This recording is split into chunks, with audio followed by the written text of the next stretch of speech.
Morning, it's been a while since I've done one of these. So today I'm working on the EVO. It's been 12 months since I did this lovely thing to it.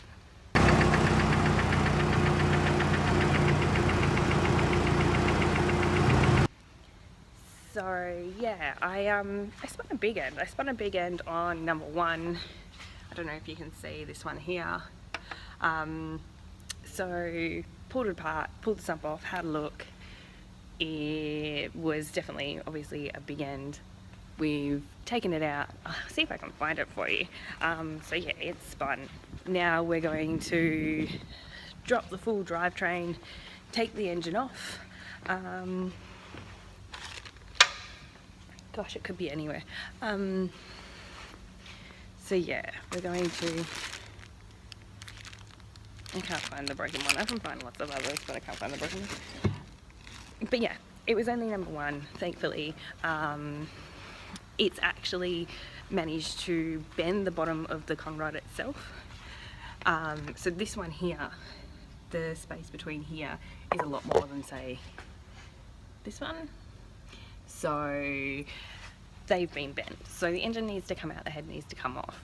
Obviously I've done enough engine gearboxes out before, so we're just going to drop the drivetrain today, take the engine off, and then put the drivetrain back in.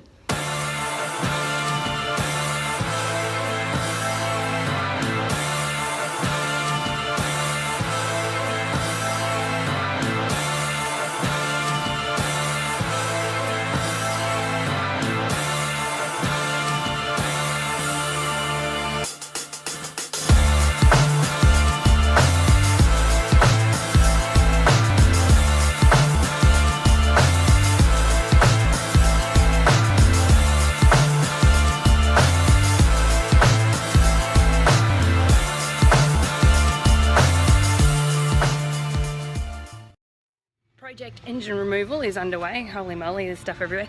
Alright, so far I have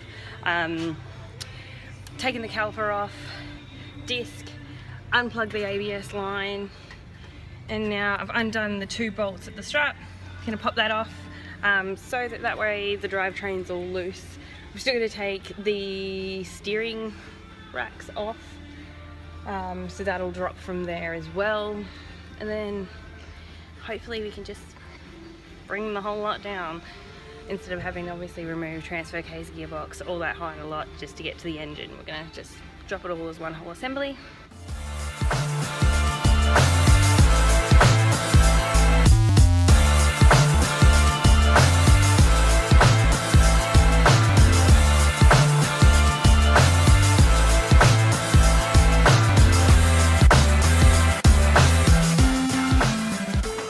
Okay, so most of the engine bay is removed from the engine.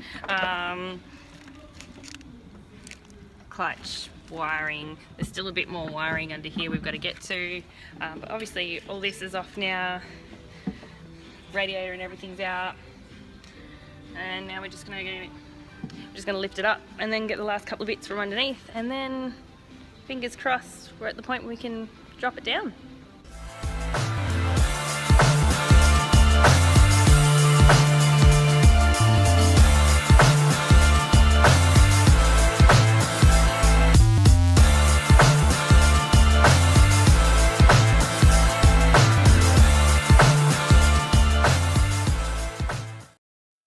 So we've got the engine and drivetrain and everything out.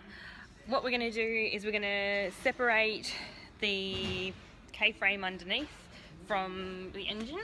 I'm going to take the whole engine gearbox transfer case off onto a pallet, put it aside because, yeah, the transfer case is going to have to actually come off to be able to get the engine off.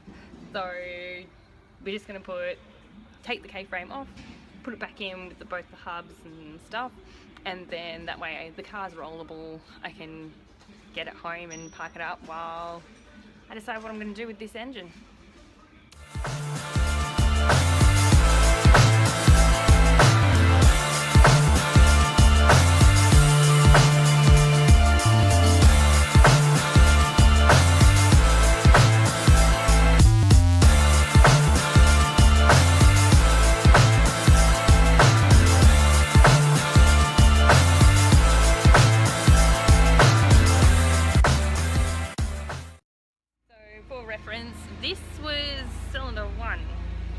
the big end is obviously a little bit squashed there. This one's just as bad. I don't know if you can really, but it's going to focus on it. But yeah, they should kind of look like nice and all one surface, not this funky little lip thing we've got going on here. So yeah, that's what happened. So it was, yeah, cylinder 1, big end went, and that's why the engine's now coming out.